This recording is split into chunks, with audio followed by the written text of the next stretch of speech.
Quien me conozca y siga mis vídeos sabe que soy de grabar vídeos, reseñas literarias sobre todo, de alrededor de 1 minuto. También grabo vídeos sobre temas de corrección, ya que soy corrector profesional, pero lo que hago sobre todo son reseñas literarias. Pues bien, la cuenta de TikTok donde hablo de libros, aunque luego también subiré este vídeo a YouTube, esa cuenta lleva un tiempo estancada y no crece. Yo creía, hasta ahora, pensaba, que el algoritmo de TikTok premiaba la brevedad de los vídeos, pero veo que conmigo no es del todo así. Aunque quizás el problema sea yo o el tema del que hablo, que es la literatura. En fin, me he propuesto hacer algo completamente diferente, que es grabar un vídeo largo hablando de un libro concreto. No voy a hacer un vídeo largo por hacer todo lo contrario a lo que he estado haciendo hasta ahora, sino porque realmente he leído un libro del que hay mucho que decir o que yo encuentro muchas cosas que me gustaría comentar en torno a la interpretación de la historia y su simbolismo. Además, he visto a booktokers grabar vídeos muy largos hablando de libros y con muy buena interacción, por lo que voy a probar a ver si yo recibo lo mismo. Voy a hablar de este libro de aquí, cuyo título no voy a decir porque tiene una palabra delicada en él. A lo largo del vídeo aparecerán otras palabras delicadas como la última del título de este libro. Si las digo, creo que corro el riesgo de que me censuren el vídeo, así que cada vez que necesite decir alguna de estas palabras, diré pi, ese pitido hecho por mí, y la escribiré la palabra para que sepáis a cuál me refiero. Así que empiezo de nuevo. Voy a hablar de este libro, de Las Vírgenes Pi, de Geoffrey Eugenides, publicado por Anagrama y traducido por Roser Verdaguer. Por favor, mencionemos siempre a los traductores, porque su labor es imprescindible en la literatura. Y si además ya ponemos los nombres suyos en las cubiertas de los libros, lo bordamos. Si me veis mirando hacia abajo y hacia arriba por momentos, es porque, no sé si se ve en cámara, pero aquí tengo una chuleta con todo lo que quiero decir acerca del libro. ¿Por qué quiero decirlo en voz alta y compartirlo? En primer lugar, porque cuando yo hablo en voz alta cosas, las interiorizo mejor. Y segundo, porque me parece muy interesante yo compartir mis impresiones de este libro, que es muy conocido, lo ha leído mucha gente, ya tiene sus años, y también recibir algo de feedback. Me gustaría saber qué pensáis de él, tanto si lo habéis leído como si no. Si lo habéis leído, pues me gustaría saber si os ha gustado o no, qué pensáis de todo lo que digo, si estáis de acuerdo, y si no lo habéis leído, me gustaría saber igualmente qué pensáis de los temas que voy sacando y también si os genera interés leerlo. Este libro, como se puede apreciar por el título, trata un tema muy delicado como es el pi. No voy a entrar en valorar ni en hablar de este tema, he leído mucho sobre él porque me interesa muchísimo, pero no voy a abordarlo directamente en este vídeo, aunque algunos de los temas de los que voy a hablar están relacionados directamente con él, claro. Hay un sector de lectores de este libro que dice que no les ha gustado precisamente por cómo piensan ellos que el autor trata este tema tan espinoso, porque según ellos lo trata de un modo algo frívolo. Pero como digo, yo no voy a entrar a hablar de eso. Esta fue la primera novela de Geoffrey Eugenides, fue un bombazo editorial total y luego se llevó al cine con guión y dirección de Sofía Coppola. Luego este autor publicaría otras novelas que también tendrían cierta relevancia como Middlesex, pero creo que ninguna ha superado a esta. En cuanto al libro, la extensión de los capítulos quiero decir que es algo irregular, ya que hay algún capítulo que tiene 15 páginas y otro que tiene más de 80. Voy a intentar resumir al máximo el argumento antes de pasar a hablar de aquello que considero importante. Esta novela está protagonizada por la familia Lisbon, que está compuesta por el padre, la madre y las 5 hijas, las 5 hermanas Lisbon, que tienen entre 17 y 13 años y de mayor a menor son Therese, Mary, Bonnie, Lux y Cecilia. La historia comienza con el pi de Cecilia, la menor de ellas, pero un año después le seguirán sus 4 hermanas. La historia está narrada por un grupo de personajes masculinos indeterminados que fueron compañeros de instituto, vecinos del barrio de las hermanas Lisbon mientras vivieron. Entonces, 20 años después de que sucedieran los pi, este grupo de personajes masculinos se reúne para recordar y para traer a la memoria, por escrito, los recuerdos de las hermanas Lisbon. Cabe destacar que esta historia, contada por un grupo de hombres, como ya he dicho, está narrada en forma más o menos de crónica Y hay un sector de lectores que precisamente dicen que no les ha gustado el libro por eso, porque está narrada en forma de crónica y no es una novela al uso, podríamos decir. Yo no sé si es porque soy periodista, aunque no lo ejerza, porque he estudiado periodismo, pero la crónica es un género periodístico que me gusta mucho y encontrarme con una novela de este estilo, desde mi punto de vista, le da como veracidad o más verosimilitud que otras historias, y a mí desde luego es uno de los puntos fuertes que más me ha llevado a que me guste. Como la novela está narrada en forma de crónica, resulta interesante conocer los testimonios y las opiniones de los distintos compañeros, vecinos, conocidos de la familia Lisbon sobre los PI de las hermanas, sobre todo de Cecilia, que fue la primera y la que más se desarrolla. Por ejemplo, hay un testimonio que dice que Cecilia se PI por un mal de amores, o su psiquiatra, por ejemplo, dice que fue como demanda de ayuda. Pero hay otros testimonios que me parecen muy interesantes y que quiero destacar. Por ejemplo, y lo voy a leer, por eso miro hacia abajo, hay un testimonio de un vecino, seguidor por cierto de la ciencia cristiana, que dice que Cecilia, leo textualmente, fue una consecuencia más de esta lamentable sociedad en la que vivimos. Digo que es interesante porque a lo largo de toda la novela se verá ese paralelismo entre los PI de las hermanas Lisbon y esa debacle o decadencia del mundo. De hecho, después de que se produjeran todos los PI, un personaje dice, y leo textualmente: el capitalismo ha tenido como resultado un bienestar material, pero también una bancarrota espiritual. Hay otro personaje que afirma, y leo textualmente: el corazón de las hermanas Lisbon había quedado contaminado por la podredumbre que existía en el corazón del país. Y leo por último otro testimonio que dice: al final la tortura que había destrozado a las hermanas Lisbon indicaba una renuncia razonada a aceptar el mundo tal como se les concedía, tan lleno de defectos. En definitiva, parece que ese inconformismo, ese descontento con la vida, esa incomprensión del mundo es lo que hace que las hermanas Lisbon hagan, valga la redundancia, lo que terminan haciendo. Y por desgracia, al menos en mi opinión, creo que también es un motivo, de entre otros que hay, de por qué la gente también lo hace en la vida real. Cabe destacar que creo que los PI de las hermanas Lisbon suceden en una época o en un contexto histórico al que quizá no se le preste demasiada atención. Y con contexto histórico no estoy diciendo que sucedieran durante la Edad Media, sino en los años 70 en Estados Unidos, pero hay que prestarles especial atención. Los narradores, como he dicho antes, un grupo de hombres, cuando recuerdan a las hermanas Lisbon también mencionan la Segunda Guerra Mundial, cuando dicen, por ejemplo, que algunos de sus padres o el padre de algún conocido del barrio participó en ella.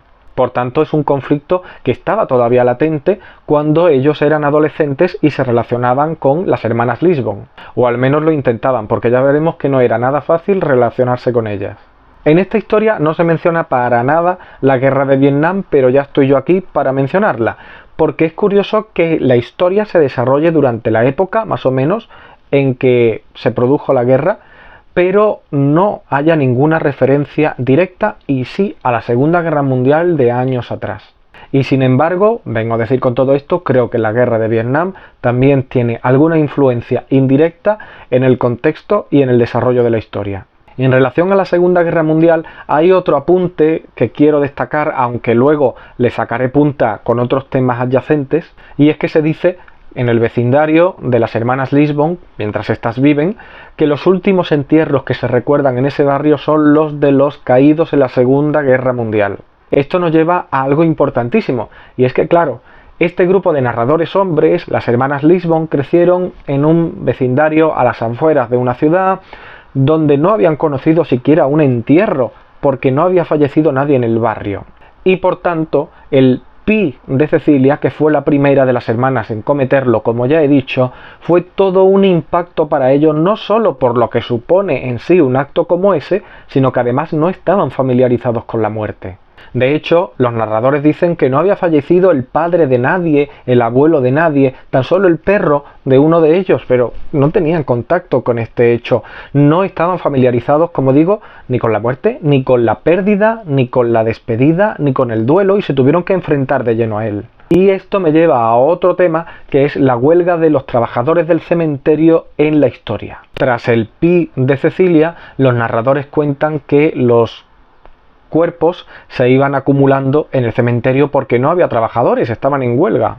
Pero no solamente destacan esa acumulación, sino que también dan una descripción, a mi modo de ver, bastante rica sobre esta huelga y cito, por eso estoy leyendo hacia abajo, que hablan de desatención, de la existencia de piquetes, la hierba crecida y alta sin cortar, el agua cortada, los nichos sin cubrir. Y yo, en mi afán de interpretar, unir y atar cabos, pienso que ese abandono del cementerio, debido a la huelga, podría ser algo paralelo o representativo del abandono de los personajes con respecto al concepto de la muerte con el que, repito, no estaban familiarizados. Igual que quiero interpretar aquello que se dice, también querría interpretar aquello que no se dice. Cuando se produce el Pi de Cecilia, se habla largo y tendido de la huelga de trabajadores del cementerio, un montón. Sin embargo, cuando son las otras 4 hermanas las que lo cometen, apenas se nombra, solo para que cuando la última de ellas sea enterrada, en este caso Mary, la huelga termina. Hay un aspecto muy importante y es que la madre de las hermanas Lisbon, la madre de la familia, era muy estricta en cuanto a las normas, en cuanto a con quién se relacionaban las chicas. Por eso pienso que la casa de la familia Lisbon podría representar la sociedad patriarcal que oprime la libertad de estas mujeres, aunque el padre de familia no era tan estricto, pero acataba las normas de su mujer y decía que se trataba de, literalmente, política de familia. En fin, después del Pi de Cecilia, tanto la familia como la casa en la que viven van entrando en decadencia y se van consumiendo poco a poco. Lo que antes podían ser acciones cotidianas o bondadosas por parte de la familia se convierten en acciones de indiferencia o de insolidaridad. Empiezan a aparecer goteras, se cae alguna teja del tejado, hay un montón de desperfectos que nadie arregla, que nadie se preocupa por arreglar y al final este abandono progresivo de la casa se traslada al abandono vital y emocional de quienes viven en ella. O quizás sea al revés. Hay algún personaje, volviendo a los testimonios, que dice que la decadencia del barrio empezó con la decadencia de la familia Lisbon y de su propia casa. Sin embargo, hay otro personaje que propone algo más interesante y es que dice que el Pi de Cecilia ya fue un vaticinio de lo que estaba por venir, de esa decadencia. Como he dicho antes, no era nada fácil relacionarse con las hermanas Lisbon, no porque ellas no quisieran, sino por las reglas tan estrictas que les imponía su madre. De hecho, se dice que solamente un chico llegó a entrar en casa de los Lisbon por sí solo y fue para ayudar al padre de la familia en un arreglo de un desperfecto, cuando los arreglaba antes de la decadencia. Pues bien, estos narradores masculinos, en su juventud, tenían una imagen de las hermanas Lisbon como de, y dicen textualmente, salud y maldad. Sin embargo, este chico joven que entró en casa de los Lisbon a ayudar al padre de familia, cuando salió, claro, todos lo abordaron porque, como nadie había conseguido entrar, no sabían cómo era esa casa por dentro. Y el chico les dijo algo que a mí me resultó muy interesante, y es que dijo que no había visto dentro ni una sola ducha. Entonces aquí entramos un poco en contradicción, porque si los personajes, si los narradores masculinos piensan que las hermanas Lisbon dan una imagen de salud, pero no hay duchas en casa, ¿cómo va a haber salud sin higiene? Evidentemente las habría, pero me resulta muy curioso que este personaje no las viera y que algo así se dijera abiertamente en la obra. Hay un apartado muy importante que es el eco que se hace en los medios de comunicación acerca de los Pi de las hermanas Lisbon. Resulta curioso que después del Pi de Cecilia, durante los meses siguientes, no hubiera ninguna noticia al respecto en los medios de comunicación, hasta que un día, aparentemente por un hecho inofensivo, sin importancia, todo explotó y se creó una conciencia social en torno a eso. Luego, cuando el resto de las hermanas también le siguieron los pasos a Cecilia, los medios de comunicación empezaron a hablar de ellas. Sin embargo, los narradores masculinos dijeron que no las reconocían en las palabras que la prensa decía de ellas, que estos narradores creían que estaban hablando de personas completamente diferentes, porque ellos no las creían, no las identificaban así.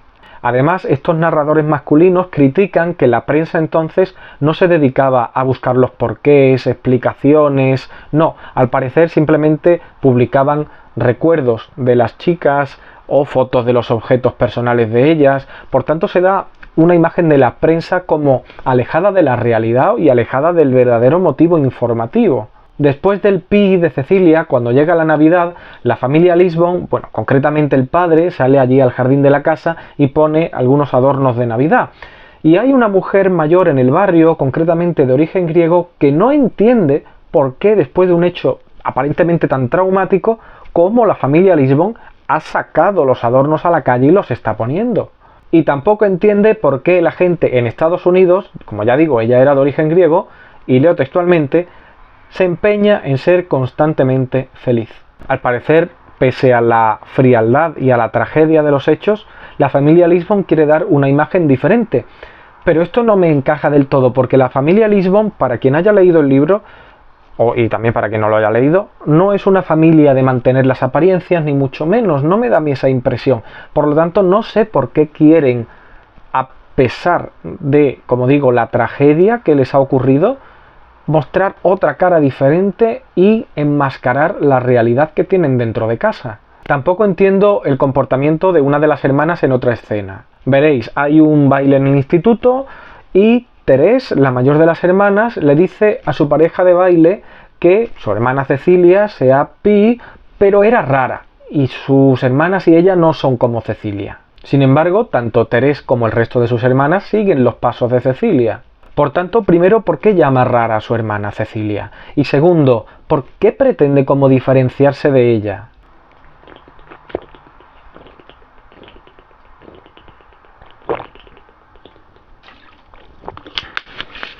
Uno de los episodios que me parece más simbólico y más poético de la novela es el siguiente. Antes del Pi de las hermanas, después de que se hubiera producido el de Cecilia, se lleva a cabo en el barrio una tala de árboles, de determinados árboles del vecindario, por una enfermedad que al parecer les ataca. Pues bien, me parece simbólico en primer lugar porque interpreto que primero la enfermedad de estos árboles y después su tala me recuerdan a primero lo que debían de sentir las hermanas Lisbon dentro de casa, encerradas, aisladas, y luego aquel hecho que cometieron.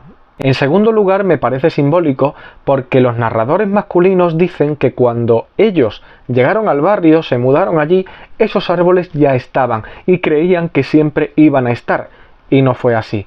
Y quizá, no lo sabemos seguro porque no lo dice en la novela, pero quizá cuando ellos llegaron al barrio, las hermanas Lisbon ya estuvieran allí y pensaran que siempre estarían allí, y tampoco fue así.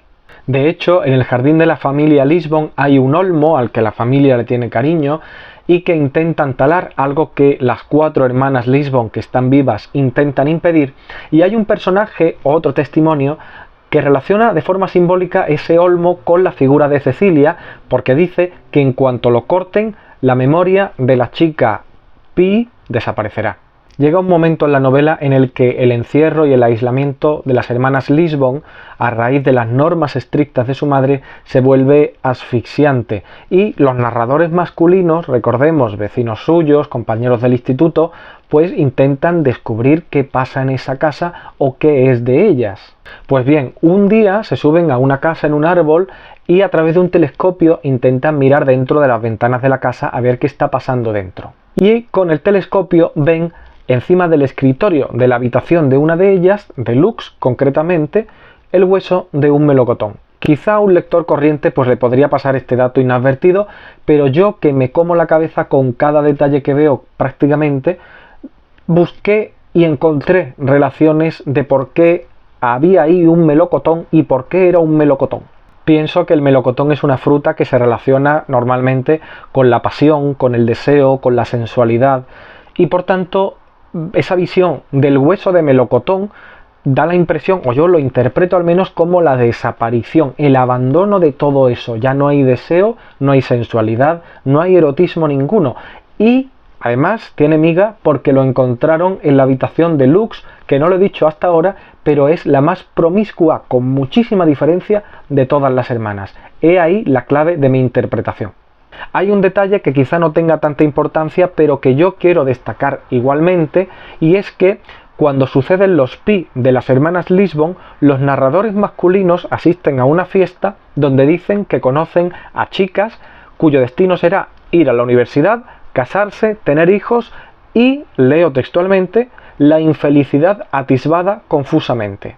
Me llama la atención porque no sé interpretar si los narradores están queriendo decir que eso de ir a la universidad, casarse y tener hijos, como todo muy marcado y muy convencional, por decirlo de alguna forma, les llevará a la infelicidad, aunque sea confusa, como también dicen. Las Vírgenes Pi es una historia redonda por muchos motivos. En primer lugar, en realidad la novela comienza hablando del Pi de Mary, que fue la última de las hermanas en cometerlo, pero enseguida pasa a desarrollar el Pi de Cecilia, que fue la primera en cometerlo, aunque la obra terminará hablando del de Mary porque cronológicamente fue el último. Además, Cecilia, que fue la primera de las hermanas en hacerlo, lo intentó, erró y a la segunda lo consiguió, igual que Mary. Lo intentó, sobrevivió y a la segunda lo consiguió. Las otras 3 hermanas lo consiguieron a la primera. Es curioso. Además, tanto Cecilia como el resto de sus hermanas lo intentaron el mismo día, el 16 de junio, pero con un año de diferencia. Y hay otro detalle que me parece fascinante, como esto lo haya hecho a propósito el autor, me parece increíble.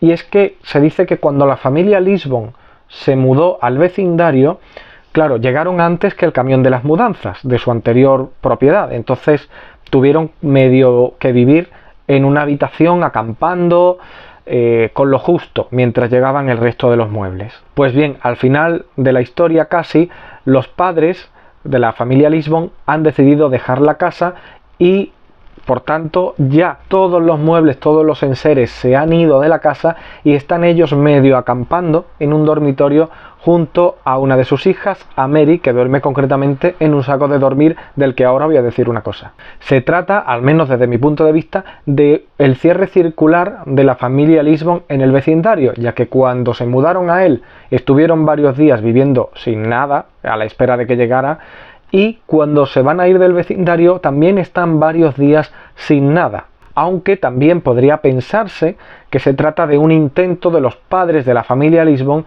por recrear aquellos días felices, más felices al menos que los finales, cuando llegaron al barrio, y todas las tragedias no habían ocurrido.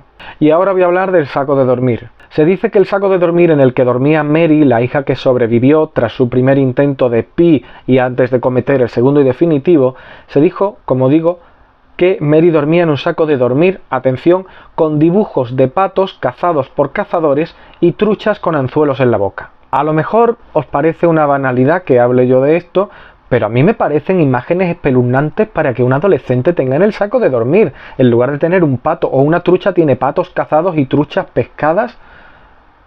No sé, yo ahí veo derrota, caza, muerte, que no le conviene nada después de todo lo que ha ocurrido y de lo que todavía está por ocurrir. Yo creo que no se venderán sacos de dormir como esos hoy en día, al menos, ¿no?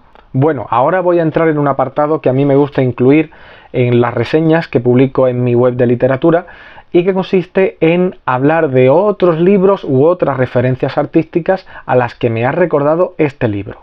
En primer lugar, y siempre salvando las distancias, por favor, Las Vírgenes Pi me ha recordado a La casa de Bernarda Alba de Federico García Lorca, entre otros motivos por esa exigencia, esa madre tan estricta, esa madre tan rígida en cuanto a las normas, con sus hijas, otra coincidencia, todas mujeres y aisladas.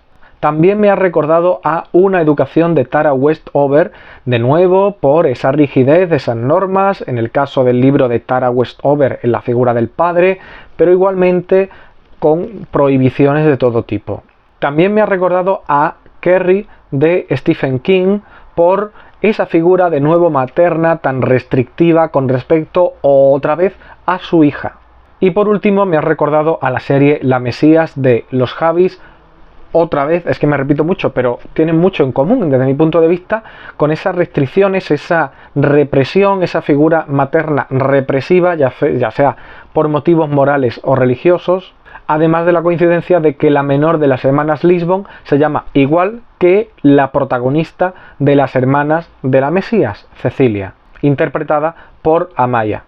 Cuando terminé de leer este libro, compartí la lectura y mi impresión en una story de Instagram y le pregunté a mis seguidores si la habían leído y qué les había parecido. Uno de ellos me respondió con que lo había leído pero le había decepcionado, y la razón no era otra de que al parecer no le terminaba de gustar que una historia protagonizada por mujeres estuviera narrada por un grupo de hombres. Esto es cierto, la historia de las hermanas Lisbon no la cuentan ellas, la cuenta un grupo de hombres y por tanto conocemos la perspectiva de lo que ellos quieran contarnos. Pero claro, es algo que ya se avisa en la sinopsis y por tanto creo que alguien puede entrar al libro ya sabiendo lo que se va a encontrar. Al fin y al cabo, la literatura también es libre y cada autor o cada autora es libre para poner en boca del personaje que quiera su historia propia o una ajena. Además, si las historias solamente pudieran contarlas aquellos que las viven o aquellos que las protagonizan, nos privaríamos de conocerlas muchas veces, porque por un lado hay gente que no puede contar su historia y hay gente, por otro lado, que no quiere contarla. Pero bueno, esto ya es materia del mundo de la ficción también. Recuerdo que una vez el escritor Manuel Vilas vino a Málaga, donde yo vivo, a un coloquio acerca de una de sus novelas que había publicado, y contó una anécdota, y es que al parecer en esta novela que él había publicado los protagonistas se enamoraban y él era un hombre mucho mayor que ella. Cuando Vilas fue a presentar esa novela en otra ciudad, no recuerdo en cuál, tampoco sé si lo dijo, al parecer una señora lo abordó y le preguntó por qué había escrito una historia donde el hombre era mucho mayor que la mujer de la que se enamora, como que fuera algo cliché, algo un tópico. Y Manuel Vilas, no sé si le respondió exactamente así, pero creo que le fue a decir algo como que cada uno escribe lo que quiere y como quiere, y por tanto, si esa señora deseaba leer una novela de amor donde la mujer fuera mucho mayor que el hombre, que la escribiera ella misma. Yo creo que la literatura debe ser libre. ¿Cuánto de libre? Eso tampoco lo sé, porque es un dilema que creo que poca gente sabría responder con claridad. Pero no censuremos, no empecemos a cortar la literatura según los gustos de cada cual, según lo que cada uno crea adecuado censurar. Por cierto, Jeffrey Eugenides menciona la Costa del Sol en un momento de la novela al hacer una comparación, y yo pues quería nombrarlo aquí ya como para terminar. Creo que ha sido un vídeo bastante extenso, que he comentado cosas que podrían ser interesantes, otras que quizá no tanto, pero lo más importante es poner una vista analítica, crítica en todo aquello que se lee. Creo que he intentado hacerlo así, no sé si lo habré conseguido. Pero en definitiva he compartido la lectura, que sí era mi objetivo, y pues espero que me comentéis, que me compartáis vuestras impresiones o que me deis vuestra opinión de esta lectura, de este autor o de otra que hayáis leído de él. Gracias por verme y gracias por escucharme.